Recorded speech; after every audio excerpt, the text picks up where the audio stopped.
Hello, in this video I'm going to be looking at how to play Barbarism Begins at Home by the Smiths, which is a funky little number all about child beating.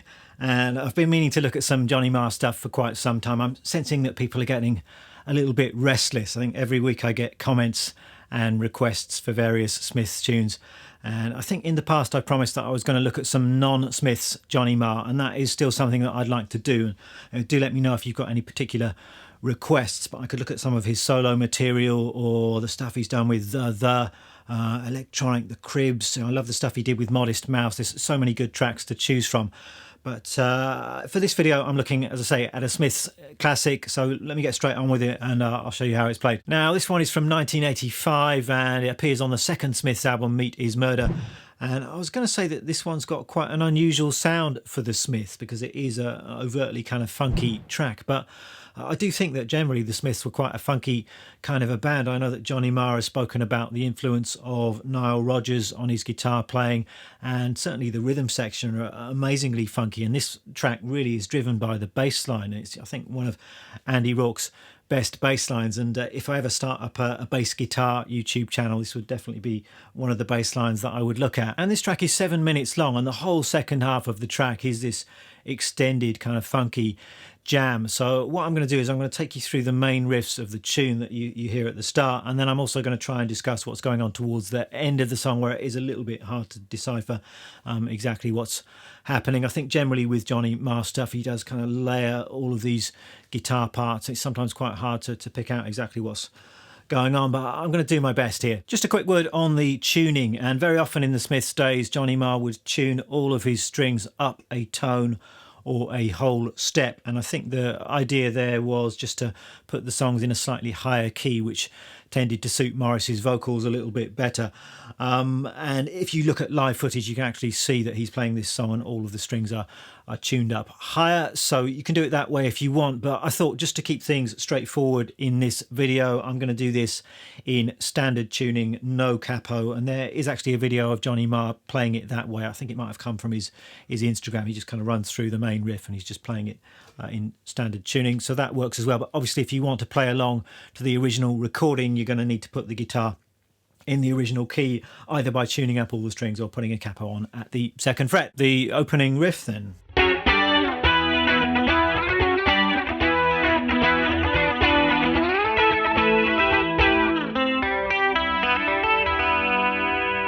Fantastic riff.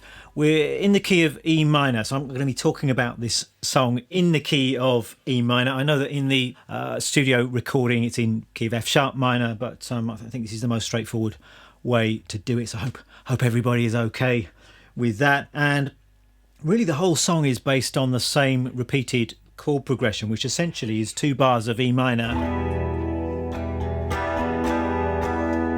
and then a bar of A or A7, and then 2 beats C, 2 beats D. And quite often you find that with Smith's songs, they've got a very solid, quite straightforward harmonic basis. There's a definite chord progression there. And what's interesting is how Johnny Marr treats that chord progression and just finds parts that outline those chords in a really kind of inventive and interesting way. So this particular riff, we're starting with these. Essentially these are power chord shapes. So I'm starting here in the 7th position. I've got an E power chord here, so it's starting on the 5th string. It's fret 7, 9 and 9. I'm just taking that chord higher, so my first finger is moving up to the 9th fret and then the 10th fret, so it's E, F sharp and G power chord.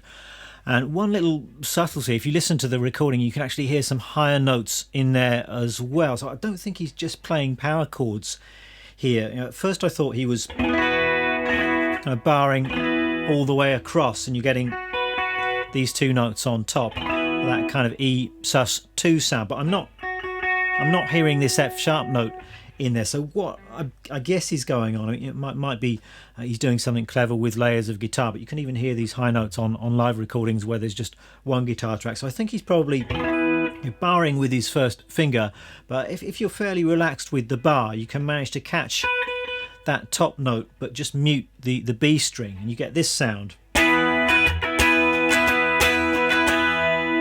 which is pretty cool. I think it's a power chord, but you've got that extra high note on top. So that's what I'm doing here. It kind of adds a little layer of jangliness to the power chords.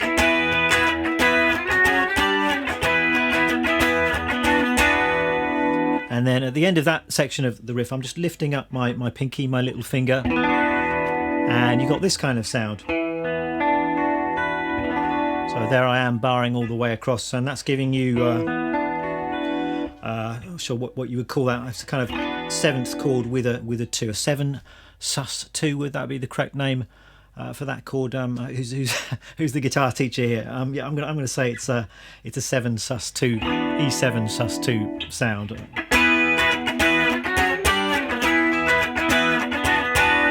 And then we're taking that power chord shape up to the 12th fret. So I'm sliding up, and then once again lifting up the little finger for that 7 sus2 sound.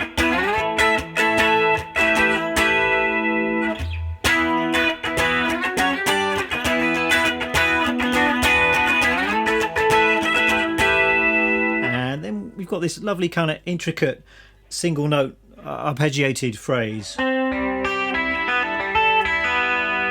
This is one of those Johnny Marr riffs that's quite hard to decipher. This is the way that I've decided to do it. It's a combination of listening closely to the recording and looking at various videos, but it's outlining this C to D chord change, and we've got this shape here.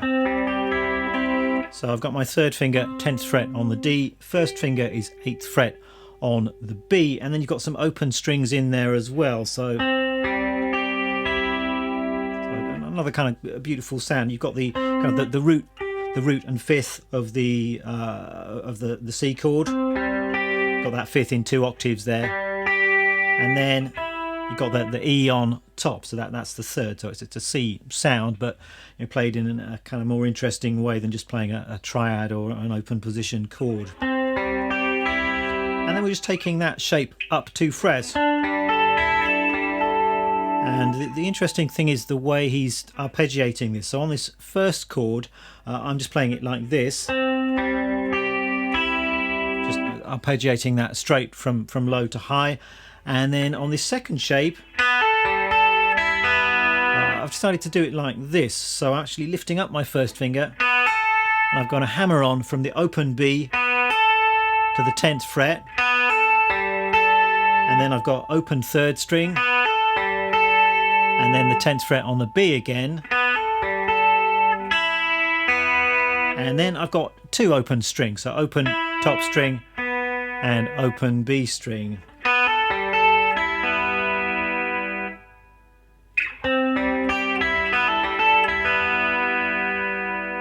So that's one way of doing it. That sounds fairly close to what's going on the record, if you ask me. But I'm going to give you an alternative here as well, because scrutinising that clip that looks like it's from Johnny's Instagram, he's actually picking this slightly differently. So there he's playing something like this. So same but slightly different. So on that first shape, he's got the open B string there, and then moving up to that next shape, he's actually playing the 4th string at the same time as hammering down the first finger, and then it strings 3, 2, 1, 3. So slightly different. I mean, we're getting kind of super nerdy here, but I'm hoping that's why you come to my videos. I mean, you can play it either way is going to sound pretty good, and on my tab I'll give you both of those options. In my little playthrough at the start I did the first option. So,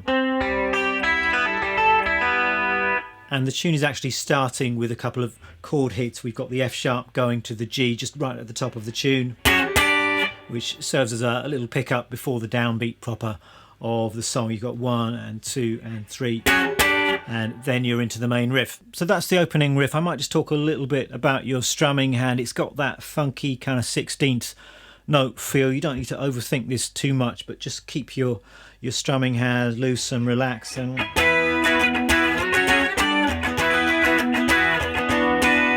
moving in those 16th notes. I mean, the rhythm I'm trying to bring out here is that da da da ba ba ba. It's almost that kind of Bo Diddley rhythm.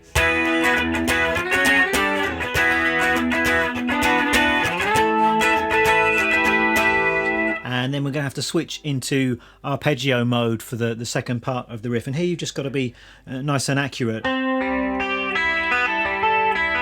It's played pretty fast. It is tough to play this up to speed and still be accurate. And you know, Johnny Marr is just so accurate when it comes to this sort of arpeggio picking stuff. So my usual advice applies here. Just take this very slowly. Just work on your picking accuracy. Make sure you sorted out your down and your upstrokes, kind of where you're going to be doing that. I mean, I don't think there's one correct way of doing it, but just make sure it flows nicely and that you're able to get it up to speed. Next riff then is the one that goes like this.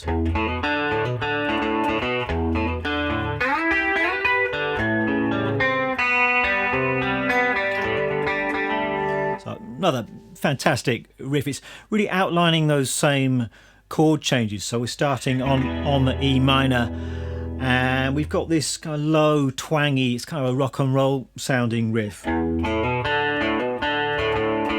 just played down in the open position. You could think of this as kind of E minor pentatonic if you wanted to. So low E, and then this series of kind of hammer-ons, open 5th string to the 2nd fret, and then the open 4th string.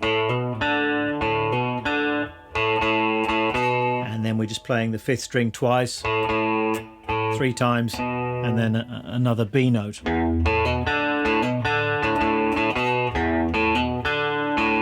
Repeat the riff, but kind of cut it a little bit short, and we've got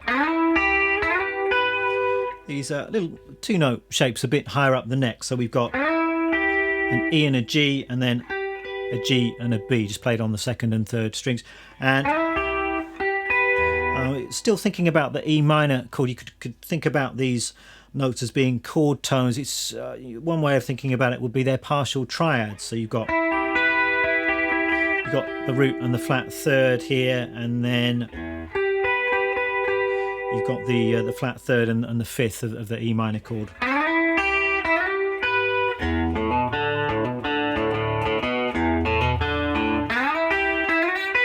And then we've got this bit. So we're going to the A chord here, and we've got this great sounding chord here. It's kind of an A7 or a variation on an A7 chord. So we just got an open 4th string. Then we're into this shape. So that the fret numbers here from low to high, we've got 5, 4, 5, 5, and then open strings on top. We're just arpeggiating that shape. As far as the B string, and then we just got an open 3rd string in passing. Quite often we have these open strings just to kind of make the riff a little bit smoother, kind of in the gaps between the different sections of the riff. So that open string just buys you a little bit of time. We're going then to this next bit of the riff. So this is outlining the C chord, and we've got kind of C power chord and the addition of this B note here. So it's suggesting that C major 7 kind of sound. That major 7 is sort of obviously a favourite Johnny Marr chord. And then just lifting up 2nd finger to give you an open 3rd string. And then moving that power chord shape up 2 frets. This is now a D chord, and we've got this. So I've actually got a hammer on with the 1st finger from the open 5th string, and then I've chosen to pick the riff like this. So we've got the hammer on, picking the 5th string again, and then open 3rd string and the 4th string.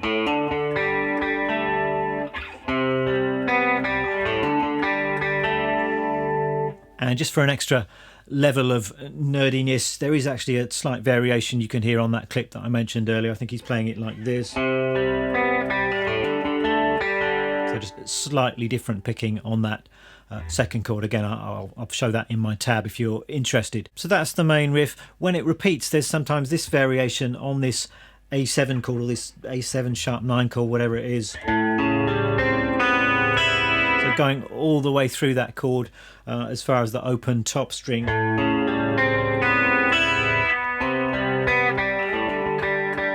So I may as well just put all of that together. Once again, pay attention to your picking hand. Make sure that's nice and smooth. I mean, the way I'm picking it, I'm trying to do it exactly like Mr. Ma is doing it in the video clips I've seen. And you might think that that's sort of taking nerdiness too far, and maybe it is, but to me it does seem to make it a bit smoother. You know, there's a reason why he's picking these riffs in a certain way. It's because it seems to flow and groove better. So, you know, I'm not above, you know, copying all of the up and down pick movements to try and get this as authentic sounding as possible.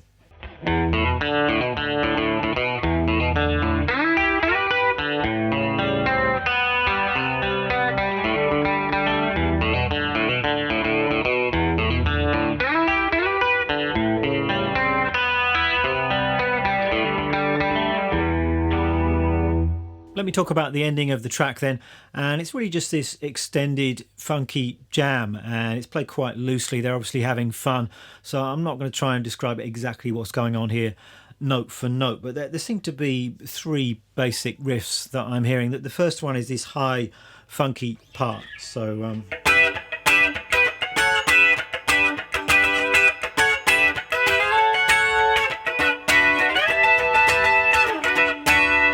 so it goes something like that. We're starting off by outlining that E minor chord sound with just these, I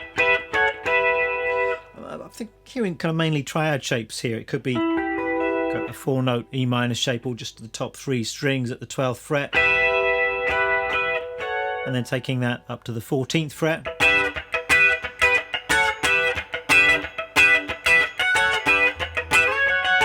And then we're sliding up to the 14th fret, where it changes to the A chord, and then coming down to this shape here. And this is a really cool sounding shape. So we've got frets 12, 11, 12 and 12, and then just moving that shape around, so taking that up to the 17th fret and then back again, and that's played over the C to the D chord changes. So that seems to be the basic part that I'm hearing.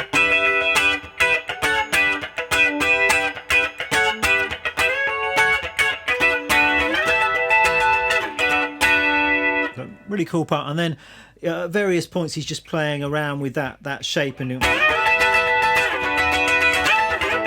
just kind of going crazy with that particular chord shape, just kind of sliding it up and down the neck. There's another little riff which goes like this.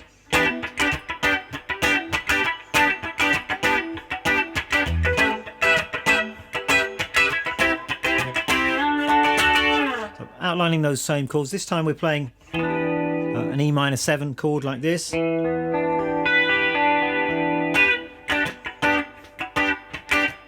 bars of that. Going to A and playing this A 9th chord.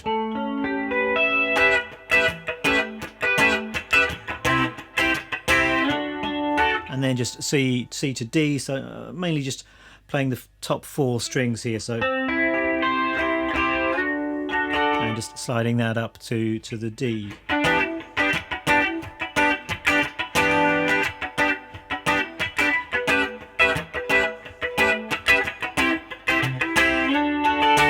And then lastly, right towards the end of the track, we just got these big open sounding chords. It sounds like they're probably played on a 12-string guitar, but we just got an E minor,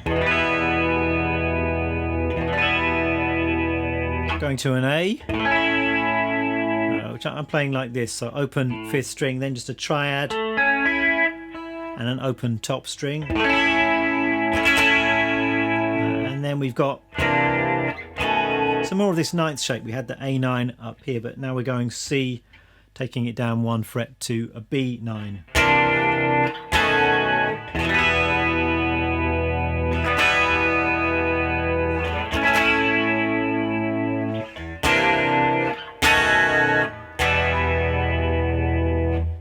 Let's talk about gear and getting the sound then. And I'm not sure exactly what guitar or guitars Johnny Marr would have used on this specific recording, but if you look at live footage, he tends to be using the red Gibson 355. You can see that in the classic Rock Palast performance, and also in the great performance on the British TV show The Tube. So that guitar is it's the one he's got on the cover of this book. I'm sure most of you have by now got your copy of Marr's Guitars. It's an absolutely brilliant book. It's kind of, I suppose it's his autobiography told through his guitar collection, which is quite a clever idea. It's a really kind of interesting and essential book, I think, for guitar nerds. Some amazing photography as well, and yeah, there we go. That's the 355 there, which he used on a lot of Smith's stuff. So possibly he used that on this recording. Also, he used Les Pauls a lot, kind of more than I thought he did. So he had this Les Paul here with a kind of Neil Young style Bigsby fitted to it. He said he got that around the time of the Meat Is Murder album, so maybe he used that on this recording. Who knows? But the gear that I'm using today, I'm just using my Jazzmaster. I enjoy playing Smith stuff on a Jazzmaster. It seems to sound pretty good for most Johnny Marr things. So this is I think it's a 65 reissue Jazzmaster. Playing through a Fender Princeton. I know Johnny favoured Fender amps a lot of the time, so that certainly gives you that nice clean jangly sound. I've got a few pedals down here as well. I've got a touch of compression from the Origin Effects Cali 76. Of course, need a bit of chorus, so I've got my Boss CE2.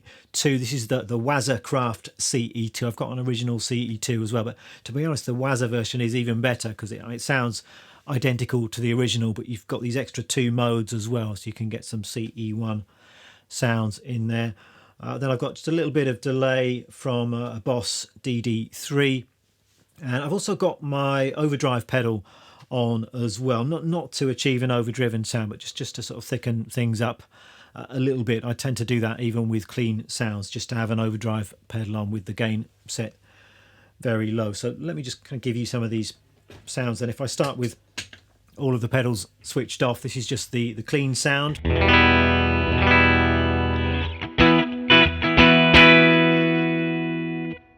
Adding the compression.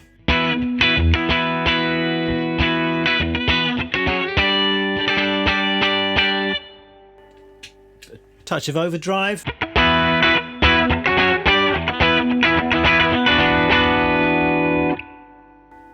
Then the chorus.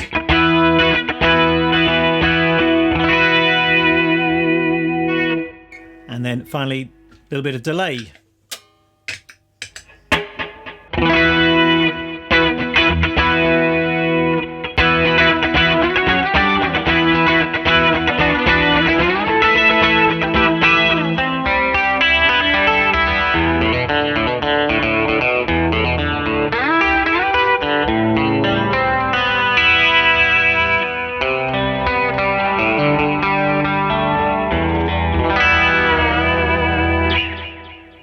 I'm going to leave it there for today. Hope you found it interesting. If you would like to get hold of my tab, that's going to be up on my Patreon page.